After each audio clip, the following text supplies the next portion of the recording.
जय बाबा स्वामी. जय बाबा स्वामी.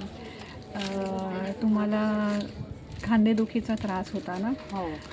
आता कसं आहे ट्रीटमेंट आता घेतल्यावरती? लगेचच मला रिलीफ भेटला. इकडनं फुल टाईट झालेलं. आता तो प्रेशर पॉईंट प्रेस केल्याच्या नंतर आता खूप रिलीफ आहे.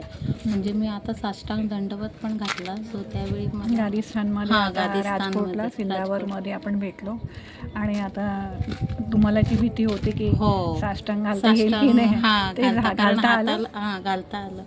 खूप पेन होत होता. आता लगेचच मग मला रिलीफ भेटला आणि इवन हाताचं मूवमेंट पण स्मूथली झालं. I can move my hand, म्हणजे असं गोलाकारमध्ये पण हात मी फिरवू शकते. काही त्रास होत नाही. तर चांगलं. मला एक आनंद आहे की राजस्थानमध्ये तुम्हाला साष्टांग जे घालायची इच्छा होती ती स्वामीजींनी पूर्ण केली आहे विदाऊट पेन. चांगलं चांगलं. अजून हात इम्प्रूव्ह होत जावं तुमचा. हो. आणि खूप छान भरभराटीचं तुमचं आध्यात्मिक प्रगती हो ही स्वामींच्या चरणी प्रार्थना. जय बाबा स्वामी.